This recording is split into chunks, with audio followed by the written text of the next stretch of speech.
Alhamdulillah, berkumpul kepada Allah Subhanahu Wa Taala, syukur kepada Allah, bagi Allah yang sejak azali Allah Taala tauhidkan, Allah Taala jadikan kita bersama-sama sambung belajar atau ulang kaji ilmu tauhid khasnya dan ilmu agama yang lain amnya.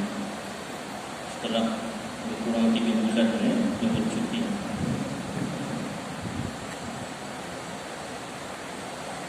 Seperti biasa kita mulakan dengan wiridul Imam Ali bin Abi Bakr As-Sakran. A'udzu billahi minasy syaithanir rajim. Bismillahirrahmanirrahim. Allahumma inni khaltu bidarbillah quluhu ma syaa Allah qufluhu la ilaha illallah babuhu Muhammadur Rasulullah sallallahu alaihi wasallam saqafuhu la hawla wa la quwwata illa billah al-aliyyil azim ahata bina min bismillahirrahmanirrahim alhamdulillahi rabbil alamin ar-rahmanir rahim maliki yaumiddin iyyaka na'budu wa iyyaka nasta'in ihdinas siratal mustaqim siratal ladzina an'amta 'alaihim ghairil maghdubi 'alaihim waladdallin. Amin. Sur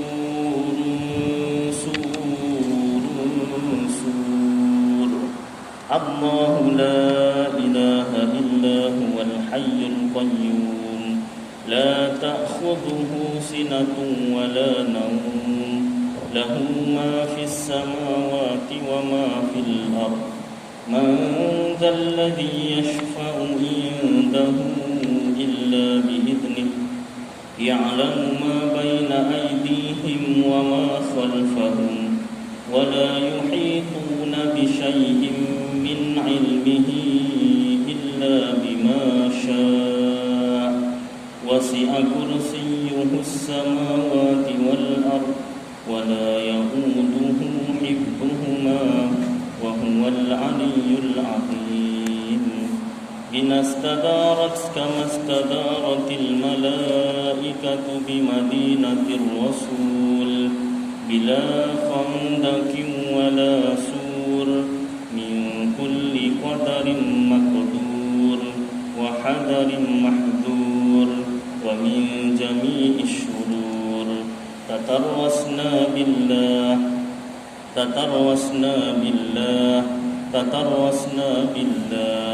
min aduwina wa aduwillah min saqi arshillah ila qa'i ardillah bimi'ati alfi la hawla wa la quwwata illa billah al-aliyyil azim azimatuhu la tanshaqqu bimi'ati alfi la hawla wa la quwwata illa billah al-aliyyil azim san'atuhu la tanqati'u bimi'ati alfi la hawla wa la quwwata illa billah al-aliyyil azim. Allahumma in ahadun aradani bisu' minal jinni wal insi wal wuhush min basharin aw syaitanin aw sultanin aw waswas fardud nadarahum fi intikas wa qulubahum fi waswas wa aydiyahum fi iflas wa awliqhum min ar-rijli ila ar-ra's la fi sahli yajda' wa la fi jabali yatla' bimi'ati alfi la hawla wa la quwwata illa billah al-aliyyil azim. Wa sallallahu ala sayyidina Muhammad wa ala alihi wa sahbihi wa sallam.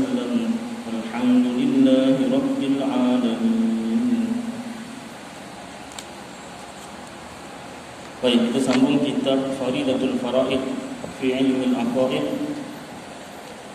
bagi Syekh Ahmad bin Muhammad Zain bin Mustafa bin Muhammad Al-Fatani. Saya bacakan yang rumi.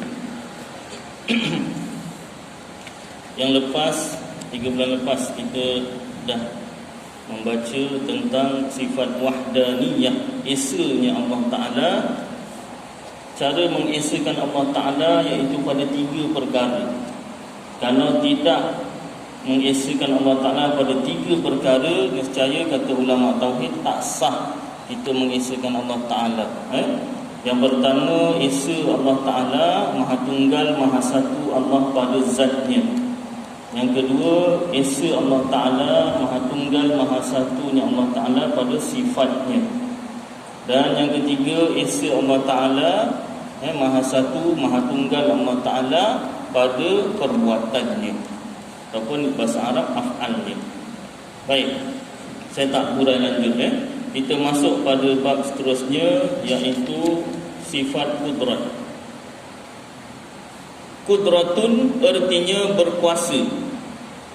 Ia adalah sifat yang wujud. Sifat kudrat ini sifat yang wujud, sifat yang ada. Bila kata ada, maksudnya boleh dilihat. Macam mana nak melihat sifat kudrat? Iaitu melihat Allah Ta'ala yang bersifat kudrat. Dekat mana? Di akhirat. Kita Ahlu Sunnah wal Jamaah berfahaman bahawasanya manusia, hamba Allah boleh melihat Allah Ta'ala di akhirat, yang Allah Ta'ala yang bersifat kudrat. Lalu kata sebahagian orang yang bukan Ahlu Sunnah wal Jamaah, bagaimana melihat Allah Ta'ala di akhirat? Kalau maknanya boleh melihat Allah Ta'ala di akhirat, maknanya Allah ada tempat kat depan. Kita Ahlu Sunnah jawab, melihat Allah Ta'ala bukan dengan mata. Habis tu lihat dengan apa? Dengan telinga, dengan hidung, dengan rambut. Sabar. Jangan marah. Sabar. Kita melihat Allah Ta'ala, kata ulama tauhid, dengan tiada cara, bila kaifiyatin, dengan tiada cara. Ataupun setengah ulama kata dengan seluruh tubuh, hatta dengan bulu-bulu roma melihat Allah Ta'ala. Macam mana melihat Allah Ta'ala dengan seluruh tubuh? Mana saya tahu, saya belum melihat Allah Ta'ala lagi, belum mati lagi, belum masuk alam akhirat. Yang kita wajib percaya, boleh melihat Allah Ta'ala, kata ulama. Jadi sifat kudrat ini wujud, maknanya ada. Bila kata ada, boleh dilihat. Macam mana cara lihatnya? Kita akan melihat Allah yang bersifat kudrat. Bukan maknanya sifat kudrat tu ada, boleh dilihat. Allah lain, sifat kudrat lain. Tidak. Banyak kali diperingatkan oleh para ulama, Allah itu zat, maknanya diri Tuhan. Kudrat itu sifat. Berlainan. Walaupun berlainan, tidak bercerai tanggal. Tidak bercerai tanggal, tidak terpisah. Baik. Ia adalah sifat yang wujud sejak sedia lagi. Sedia tu maknanya tiada permulaan. Sedia kat sini maksudnya tiada permulaan. Sifat kudrat Allah Ta'ala tiada permulaan. Contoh senang kita bandingkan dengan kita sendiri, kuasa kita lah. Pada zahir lah, hakikat pun tak ada kuasa kita ni. Satu orang makhluk lah, manusia lah, senang kita. Salah satu contoh makhluk manusia. Makhluk ada banyak. Ma siwallah, selain Allah tu semua makhluk. Salah satu contoh makhluk manusia. Baik, manusia. Bila manusia tu boleh bergerak sendiri? Sejak dari benih lagi lah, senang cerita. Ya tak? Sejak dari benih lagi. Sperma tu kan, itu dah boleh bergerak. Ataupun lahirlah, manusia lahir tu Gerak. Tapi dalam perut pun gerak juga. Contoh lain lah. Contoh lain, puasa yang ada permulaan. Maknanya bila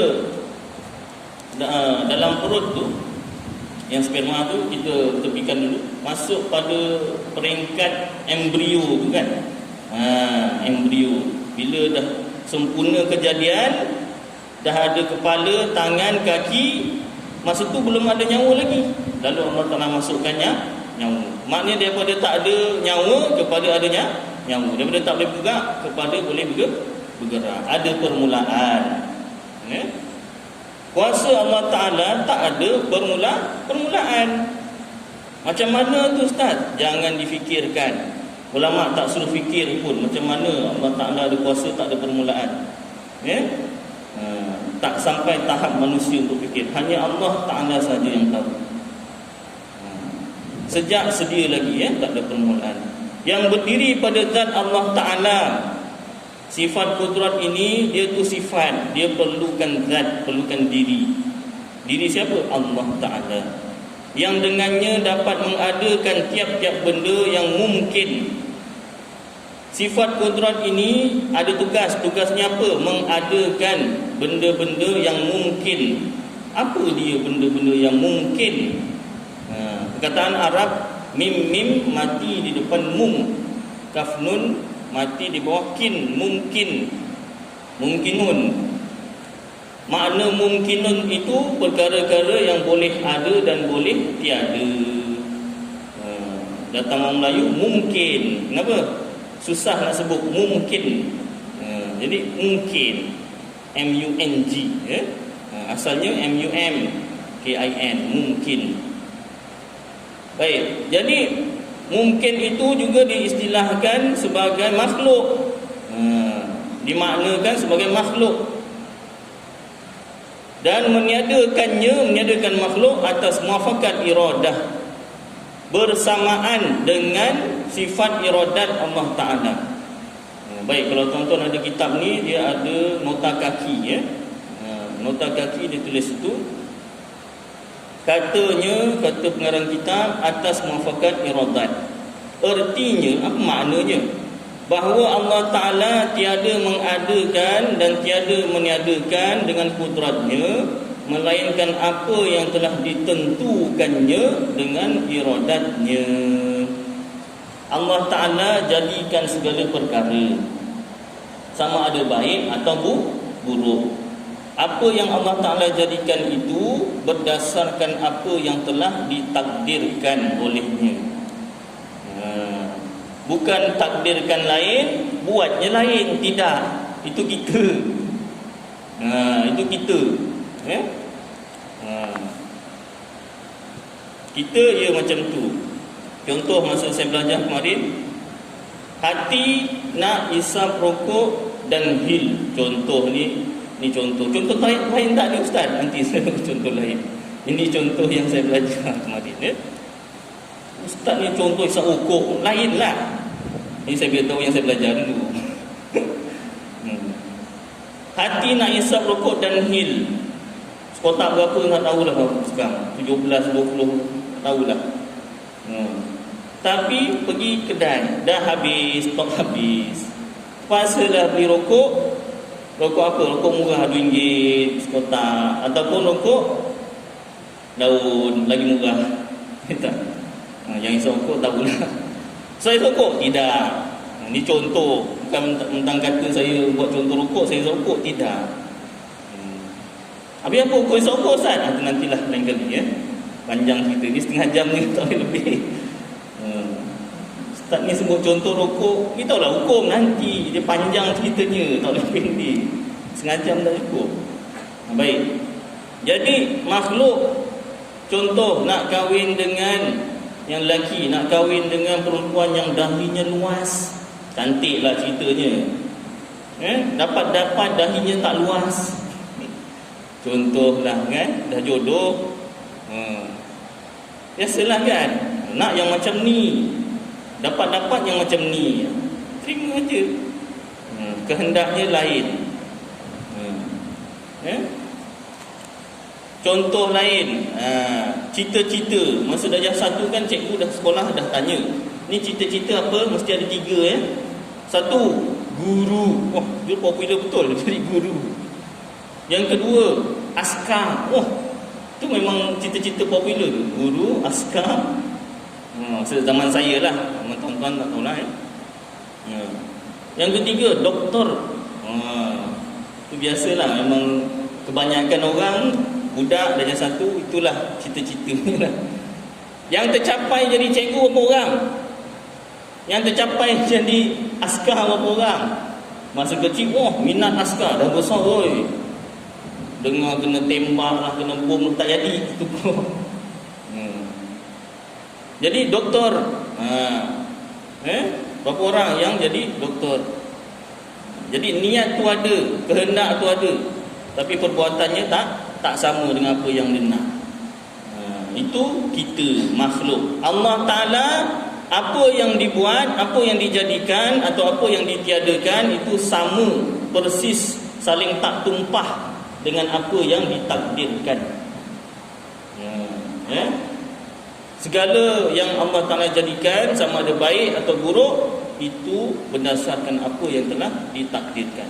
Bukanlah maknanya Allah Ta'ala takdirkan si A ni kaya, tiba-tiba dia tak bersyukur, lalu Allah Ta'ala kata, tak boleh lah dia tak bersyukur ni, tukarlah, tersalah pula takdir ni, tukarlah takdir, biar miskin. Ataupun tak berlaku, Allah Ta'ala takdirkan si B ni miskin, tiba-tiba si B ni rajin berdoa, berusaha, ya tak? Macam-macam usaha, pagi, petang, siang, malam usaha cari rezeki. Rajin pula hamba aku ni yang seorang ni, tukarlah takdir, kayakanlah. Allah Ta'ala tak macam tu. Kalau macam tu lah kita faham, maknanya dah sama dengan makhluk. Nak lain, buat lain. Cakap tak suruh bikin lah, senang cerita. Baik. Kadang-kadang perkara ni tak perasan tuan-tuan. Tapi contoh, satu perkara iaitu bab doa. Ada hadis Rasulullah SAW dalam kitab Bahrul Madhi ada, dekat masjid Bandar Sri Alam, Masjid Nurul Hidayah Sri Alam. Dia beli satu set kitab syarah hadis Bahrul Madhi bagi hadis-hadis Imam Tirmidzi. Ada 22 juzuk. Jadi salah satu hadis dalam kitab tersebut, doa boleh menolak qada. Doa boleh mengubah takdir. Ini kelebihan doa. Pada bab kelebihan doa. Jadi ada hadis Rasulullah kata, ni sabdaan Rasulullah ni, doa tu boleh mengubah takdir, boleh mengubah qada, takdir. Jadi macam mana ni Ustaz? Dalam kitab tauhid kata, kalau Allah Ta'ala dah tetapkan A lah jadinya, kalau B lah jadinya. Macam mana pula ada hadis Rasulullah? Ni tak pegang kitab ke nak pegang hadis Rasulullah ni Ustaz? Soalan tu memang akan timbul. Baik. Jadi jawapannya ada dalam kitab tu juga. Itu sebab dipanggil kitab syarah hadis. Hadis kemudian disyarahkan. Siapa pengarangnya? Pengarangnya sama dengan pengarang Qamus Al-Marbawi. Syekh Muhammad Idris Al-Marbawi, orang Merbau, Perak. Ada orang Perak sini. Ulama Perak. Orang pertama dekat Malaysia dapat anugerah Ma'al Hijrah. Itu Mahathir masuk. Baik. Jadi apa syarah hadis tersebut? Pada zahir pandangan mata kasar, seolah-olah bila kita berdoa, seolah-olah takdir berubah. Kita doa, ya Allah, hilangkanlah, hapuskanlah COVID-19. Kita doa siang malam, pagi petang. Tak? Sembahyang fardu, baca doa kunut nazilah. Sunat dibalikan ginilah, sunat. Nak gini boleh juga. Saya tak biasa lah Ustaz macam ni, saya macam ni. Apalah. Sunat saja macam ni. Tanda menolak qada. Tak nak buat tak apa, benda tak wajib. Doa. Lalu takdir Allah Ta'ala hilang COVID-19. Habis, musnah, hancur ataupun lenyap. Maka adakah sebab doa itu Allah Ta'ala matikan, hapuskan COVID-19? Tidak. Dah memang masuk dalam takdir. Bukanlah maknanya bila kita doa Allah ubah takdir. Tidak. Itu contoh. Contoh lain. Satu orang miskin usaha doa Allah Ta'ala tak mula-mula takdirkan dia miskin, dia usaha doa maka dia jadi kaya. Adakah maknanya Allah Ta'ala ubah takdirnya daripada miskin berkaya? Tidak. Dia berusaha, dia berdoa, itu pun dah masuk dalam takdir. Doa tu pun salah satu usaha. Satu orang susah doa, dimudahkan urusannya. Adakah maknanya Allah Ta'ala ubah takdirnya? Tidak. Dah masuk dalam takdir. Ini kelebihan doa, supaya kita semangat nak baca doa. Hal keadaannya doa kita itu pun dah masuk dalam takdir. Itu syarah hadis tersebut. Baik.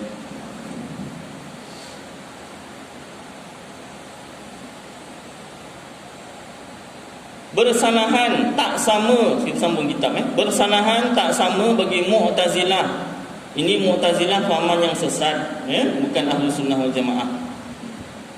Yang mana mereka berkata bahawa Allah Ta'ala menjadikan segala kejahatan dan yang keji padahal ia tiada menghendakinya.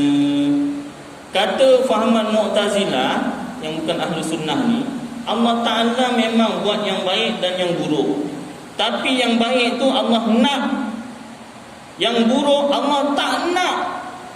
Allah buat saja tapi Allah Ta'ala tak nak. Macam mana Allah Ta'ala buat tapi Allah Ta'ala tak nak? Ada perkara yang Allah Ta'ala tak nak tapi Allah Ta'ala buat juga, terpaksa. Macam kahwin paksa pula, tak? Anak dara, biasalah kan cerita Melayu, anak dara. Masyhur cerita apa? Cerita Kasim kan? Kasim Selamat nampak sekahwin. Itu kan, itu nampak paksa tapi kahwin lain kan. Cerita Melayu, drama. Anak dara kena paksa kahwin dengan pilihan keluarga. Itu pun ada hukum lain juga. Apa hukum Ustaz? Seorang bapa memaksa anak perempuannya berkahwin dengan pilihannya, sedangkan anak perempuannya tak setuju. Itu pun ada cerita lain lagi tu, kita boleh nanti masa lain. Itu pun panjang juga pun. Kalau fikir secara logik, fikir secara akal, ini tak adil, ini hak. Seseorang telah dihalang, contoh kan. Cerita pasal hak pula ya. Tengok kitab, apa hukum dalam kitab. Seorang bapa, seorang datuk itu ada pangkat apa? Wali mujbir. Wali mujbir. Dalam kitab Matla'ul Badrain, siapa selagama kemarin baca kitab Matla'ul Badrain wa Majma'ul Bahrain. Seorang bapa, seorang datuk, dia tu wali mujbir. Wali ni wali nikah lah. Mujbir apa makna mujbir? Yang boleh memaksa. Namanya aja dah boleh memaksa. Wali mujbir. Tapi kerana drama banyak sangat, ni bukan pilihan saya, ni pilihan keluarga. Contohlah kan. Kena kahwin paksa, terpaksa, terima juga. Baik. Jadi kalau Allah Ta'ala buat yang buruk tapi Allah Ta'ala tak nak, seolah-olah Allah Ta'ala terpaksa. Ini bukan Tuhan kalau macam ni. Itu bukan sifat Tuhan, terpaksa. Sebab tu fahaman Mu'tazilah terkeluar daripada Ahlu Sunnah wal Jamaah. Benda yang buruk juga Allah Ta'ala yang jadikan. Contoh buruk yang sekarang ni lah, COVID-19 kita nampak buruk. Benda buruk juga Allah Ta'ala yang jadikan. Contoh Baik, disambung. Sifat kudrat ada 7 ta'alluq. Ta'alluq tu apa? Tuntut kerja tambahan. Ta'alluq tu kerja lah sekiranya. Bagi sifat kudrat ada 7 ta'alluq. Ta'alluq ni bukan ta'alluq jajahan. Kita biasa ta'alluq jajahan. Ta'alluq ni maknanya kerja. Dan ta'alluq itu bererti sesuatu sifat itu menuntut kerja tambahan selain dari berdiri pada zat. Contoh yang saya belajar kemarin, seolah-olah seperti gigi. Sifat kudrat ni seperti gigi. Gigi ni dia bukan saja duduk pada mulut kita, tetapi dia ada kerja. Kerjanya apa? Mengunyah makanan. Ada gigi mengoyakkan makanan. Ada gigi mengunyah, menghancurkan makanan. Jadi gigi itu ada tugas dia. Sifat kudrat ada pada zat Allah. Bukan sahaja ada pada zat Allah, malah ada kerja. Kerjanya ada 7 peringkat. 7 ta'alluq tu maknanya 7 peringkat kerjanya. Dan tiada ta'alluq melainkan pada sifat ma'ani jua. Sifat ma'ani, sifat yang 7. Kudrat, iradat, ilmun, hayat, sama', basar, kalam. Baik. 13 nota kaki situ katanya tiada ta'alluq melainkan pada sifat ma'ani jua. Inilah yang dipegangi oleh para penyelidik, yakni muhakkikun, ulama tauhid. Sesetengah ahli kalam, mutakallimin berkata, mutakallimin pun ulama tauhid, bahawa beberapa ta'alluq itu bagi sifat-sifat maknawiyah. Dan tiada seorang pun yang berkata bahawa ta'alluq itu bagi sifat-sifat ma'ani dan maknawiyah.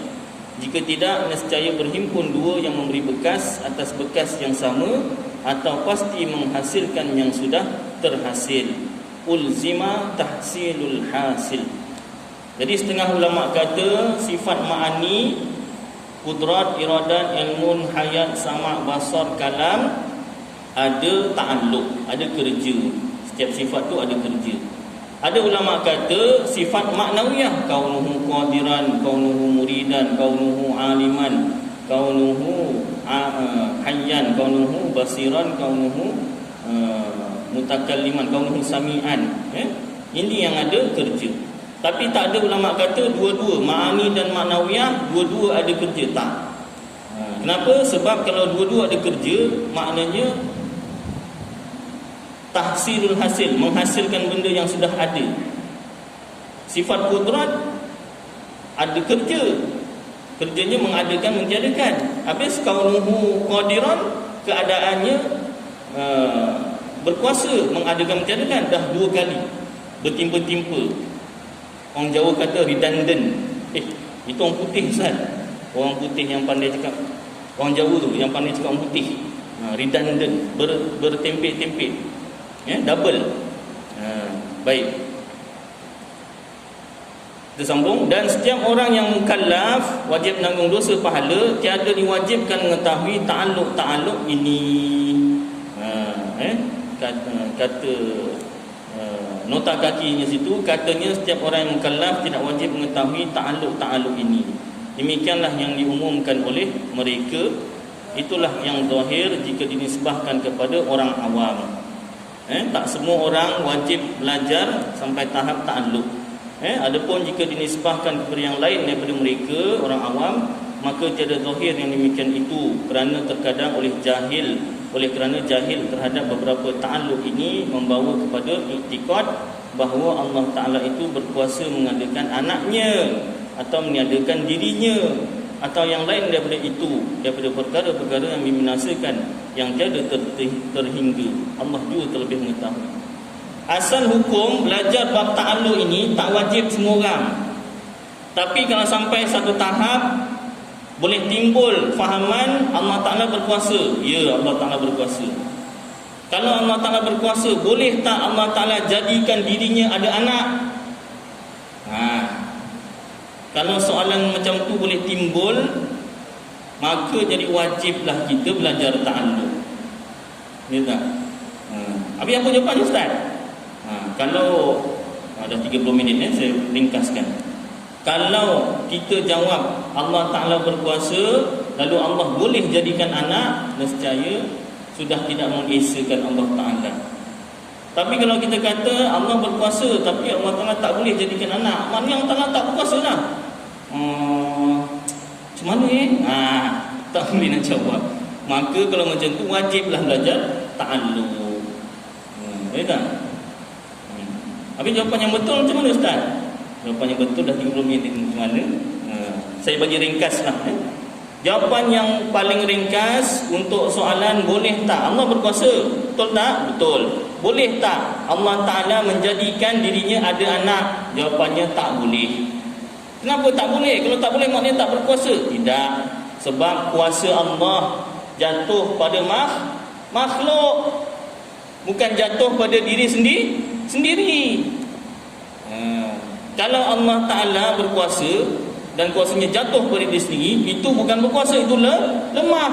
Contoh, saya ringkaskan dah 30 minit tu. Seorang raja, ni raja antah berantah, tak ada kena-kena mana-mana raja. Raja antah berantah, dia kata dia berkuasa. Satu orang rakyat bangun, jumpa, menyembah tuanku ni berkuasa. Ya, betul berkuasa. Kalau betul tuanku berkuasa, tunjukkan kuasa tuanku, potong telinga tuanku. Contoh, raja ni kata, mai sini dekat sikit, dia nampak aku potong telinga. Dekat sikit, ngawal, pegang tangan kaki. Tuanku kenapa pegang tangan kaki? Tak, supaya jangan tak tengok saya potong telinga ni. Macam ni. Dah pegang dah, potong telinga dia. Suap. Tuanku, kenapa telinga saya ni dipotong? Beta ni bukan saja berkuasa, pandai belajar tauhid. Beta berkuasa, kuasa beta tu tunjuk kepada rakyat, bukan tunjuk beta sendiri. Beta berkuasa, potong telinga sendiri. Tak belajar tauhid punya rakyat. Contoh, jadi dah pergi hospital, baiki, pasang balik telinga tu, cabut tu, belajar tauhid. Apa ni? Beta memang berkuasa, tapi kuasa beta nak tunjukkan kuasa beta tunjukkan kepada rakyat, bukan tunjuk kepada diri sendiri. Jadi Allah Ta'ala berkuasa. Itu contoh, tuan. Allah Ta'ala taklah serupa dengan makhluk. Allah berkuasa, tapi Allah Ta'ala tak boleh jadikan anak untuk diri sendiri. Kenapa? Bukan sebab Allah tak berkuasa. Kuasa Allah itu jatuh atau berlaku kepada makhluk, bukan pada dirinya sendiri. Kalau pada dirinya sendiri, itu lemah. InsyaAllah tuan-tuan dah 33 minit. Cukuplah kadar ni. Nanti kita akan sambung lagi. Ya? 10 minit lagi? Tak apa, yang jawatan kamu tu tahu. Baik. Ada kebenaran ni. Kita sambung sikit. Jadi maknanya kuasa Allah Ta'ala berlaku pada makhluknya. Kalau tak dapat jawab soalan macam ni, wajiblah kita belajar ta'allum. Kerana ia adalah perbicaraan di peringkat yang mendalam dalam ilmu ini. Ia memang mendalam. Memang ada orang kata belajar tauhid ni berat lah, dalam sangat lah. Ya, tapi masalahnya persoalan-persoalan tauhid tu dah mengacak, dah banyak tersebar. Terutama fahaman-fahaman yang bukan ahlu sunnah wal jamaah. Kalau tak belajar bab ta'alluq mendalam, nescaya tak dapat jawab. Tak dapat nak membidas fahaman yang salah itu. Ya tak? Kalau kita ada kuasa sekalipun, kalau kita tak dapat nak berhujah, ya tak? Lama-lama kita akan kalah juga. Sebab tu ilmu penting. Kuasa pun penting juga. Dua-dua penting. Tapi yang paling utama ilmu. Ya tak? Saya belajar kemarin, kalau kita bertegas mengatakan sesuatu tempat tu adalah kebun sawit, tapi satu batang pokok kelapa sawit pun kita tak tanam, pacaklah ini kebun sawit, satu biji satu batang pokok sawit pun tak ditanam, tak guna. Tak guna. Tapi kalau tanah tu kita tanam dengan pokok sawit, penuh dengan pokok sawit, tak payah tulis dekat situ ini kebun sawit, tak payah tulis pun orang tahu ini kebun sawit. Begitu juga dengan amalan Islam ataupun syariat Islam. Kalau kita mengatakan sesuatu tempat itu tempat orang Islam, tetapi pengamalannya, akidahnya bukan akidah Islam, bukan amalan Islam, tak ada gunanya di sisi Allah Ta'ala. Tapi kalau penuh tempat itu dengan amalan Islam, akidah Islam, ahlu sunnah wal jamaah, tak perlu kita cakap pun, memang Allah Ta'ala tahu di sisinya bahawasanya tempat ini atau masyarakat di sini berfahaman ahlu sunnah wal jamaah. Jadi maknanya yang penting kat sini ilmu disebarkan, disampaikan. Itu yang antara sebab JK kita ni rakam ni kan, masuk YouTube audio kuliah, tapi view-nya kosong. Dia yang view banyak tu parodi. Kalau parodi, 100,000 sebulan, 200,000, tak? Barulah banyak view. Kitab mana nak dengar? Saya tengok juga, ada kan kat YouTube muka aku ni. Tengok view, aku seorang tengok. Ada satu view, siapa aku? Pergi sendiri tengok. Baik. Sambung Itulah tuan-tuan, biasa akhir zaman ni tugas pendakwah ni agak mencabar. Dalam kitab pendakwah ni makruh buat lawak. Hukum makruh, memang ada setengah ulama kata haram buat orang ketawa dalam masjid pula tu. Tapi akhir zaman ni saya sendiri dah melalui fasa. Cerita pengalaman saya. Satu orang, dia ni tak dapat nak bawa isteri dia pergi masjid. Dia nak ngajar sendiri, tak pandai. Dia nak bawa pergi masjid kuliah, isterinya tak nak, macam-macam alasan. Anak lah nanti, anak kecil lagi apa. Jadi dia panggil saya pergi rumah. Ustaz datang rumah, saya ngajar isteri saya. Baiklah. Dia pun ada sekali lah. Minggu pertama datanglah. Saya kata dalam lama lah 1 jam. Tak apa Ustaz, 1 jam setengah. Yang lama sikit. Tak apalah, pasal dia yang minta kan, 1 jam setengah. Minggu depan Ustaz telefon, minta maaf Ustaz, bini saya kata tak datang lah gitu. Kenapa? Saya ada salah cakap. Dia kata Ustaz tak pelakor lah. Tak pelakor? Siapa je? Kau nak aku buat pelakor? Baik kau panggil Maharaja Mega tu datang rumah. Akhir zaman tuan, kita nak menarik orang pada baca kitab tu kena selit. Tak selit, apa nak dengar? Tak?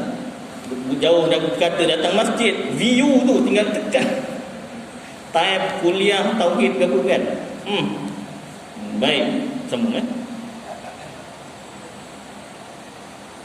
Pertama, ni peringkat ta'aluk. Pertama, ta'aluk patut. Dalam kitab ni sebut patut. Yang lebih sesuai boleh. Ta'aluk boleh ketika sedia kala. Bahasa Arabnya ta'alukun suluhiyun qadimun, iaitu kudrat itu patut ataupun boleh pada azali, lagi bagi mengadakan dan meniadakannya pada waktu imkan, memungkinkan. Biasa kalau masjid-masjid yang ada papan putih saya tuliskan. Kalau sini ada skrin tu kan, saya tak bawa laptop. Tak apalah. Jadi tuan-tuan bayangkan ajalah ya. Kalau dalam saya punya channel saya tuliskan. Usah ada channel, ada baru buat. PKP tak kerja, tak kuliah, buat kuliah sendiri ke rumah. Apa masalah? Cincin perak. Tapi cincin perak ada dua. Satu cincin perak ada penuh. Cincin perak huruf besar semua. Saya punya cincin C dengan P huruf besar. Wah Ustaz, apa nama ni, promote niat saya ya? Tak sambung, jarang. Cincin perak. Niat saya yang pertama, saya sebarkan ilmu lah, kongsi ilmu. Yang kedua, pasal YouTube ni satu dunia. YouTube tu Amerika Ustaz. Dah dia yang pandai. Malaysia punya ada tube. Belum ada kan. Dia cuma alat. Sekarang ni dekat YouTube ceramah sesat dengan ceramah yang betul mana lagi banyak? Saya tak buatlah kira-kira, tapi yang saya tengok banyak yang sesat. Banyak bukan semua, minta maaf ni. Saya pun ni masuk ni. Banyak, bukan semua, banyak. Jadi saya nak menambahkan yang kitab ni lah, ilmu kitab. Itu satu. Yang kedua, kalau saya meninggal dunia, jadi amal jariah lah mudah-mudahan. Yang ketiga, kalau ada rezeki, ada orang subscribe, ada orang view, adalah rezeki. Halal ke Ustaz? Cara dia tu orang masukkan iklan. Daripada iklan tu yang dia bagi duit tu. Bukan YouTube tu sendiri bagi, tak. Syarikat-syarikat yang mengiklankan. Tapi sesuai lah dengan videonya. Kalau video kuliah takkan iklannya video ubat kuat. Itu lain lah. Video yang pakaian sunnah, makanan sunnah, iklannya lah kan. Iklan yang sesuai. Jadi itu dapat rezeki dari situ lah. Baik. Jadi ta'alluq yang pertama, Allah Ta'ala berkuasa ni, sifat ta'alluqnya, boleh Allah Ta'ala jadikan atau tiadakan sesuatu sejak tiada mula. Bila Allah Ta'ala tu boleh berkuasa? Sejak tiada mula. Sejak tiada mula, tak ada permulaan. Yang kedua, ketiga dan keempat, beberapa ta'alluq meluluskan ketika baharu. Bahasa Arabnya ta'alluqun tanjiziyun hadithun. Makna tanjizi itu ialah meluluskan. Meluluskan ni merealisasikan, menjadikan benar, mewujudkanlah. Kerana apa yang ditentukan dengan iradat pada azali itu diluluskan dengan kudrat. Ta'alluq ini ada tiga. Baik, yang kedua, ketiga dengan keempat ni dia gabungkan kat sini. Satu, ta'alluq meluluskan ketika baharu dengan mengadakan perkara mungkin selepas didahului oleh tiada. Mula-mula makhluk belum ada, kemudian Allah Ta'ala jadikan makhluk. Yang kedua, ta'alluq meluluskan ketika baharu dengan meniadakannya selepas ada. Makhluk dah ada, lalu Allah Ta'ala tiadakan, matikan. Matikan setiap orang, dan akhir sekali kiamat musnahkan segala makhluk. Yang ketiga, ta'alluq meluluskan ketika baharu dengan mengadakannya kembali kerana membangkitkannya dari kubur. Makhluk dah tak ada dah ni. Malaikat maut tu pun cabut nyawanya sendiri. Hakikat Allah Ta'ala lah yang cabut, zahir. Tugas malaikat Israel tu kan cabut nyawa. Nyawa dia sendiri pun dicabut, zahir. Hakikatnya Allah Ta'ala yang cabut. Makhluk dah tak ada. Next minute. Jadi Allah Ta'ala wujudkan balik, adakan lagi, iaitu hari kiamat, untuk dibangkitkan dari kubur. Baik. Itu ta'alluq pertama, kedua, ketiga dan keempat. Yang kelima, keenam dan ketujuh, beberapa ta'alluq genggaman atau ta'alluq qabdah, dalam genggaman. Secara ringkas, dalam masuk isyak ni, setiap yang Allah Ta'ala jadikan atau tiadakan itu dalam genggaman Allah. Maknanya Allah Ta'ala boleh nak terus tak adakan makhluk.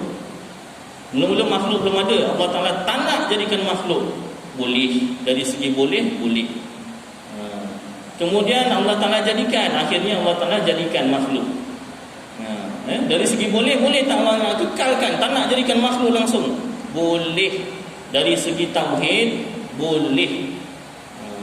Kemudian dah Allah Ta'ala jadikan, boleh Allah Ta'ala nak kekalkan, tidak mati pun boleh. Dan kemudian setelah dimatikan, dihidupkan semula, boleh Allah nak kekalkan ataupun tidak, dalam genggaman. Jadi insyaAllah tuan-tuan dalam masa isyak, mudah-mudahan apa yang kita baca ni jadi manfaat untuk saya dan tuan-tuan, dapat kita amalkan dan sampaikan insyaAllah.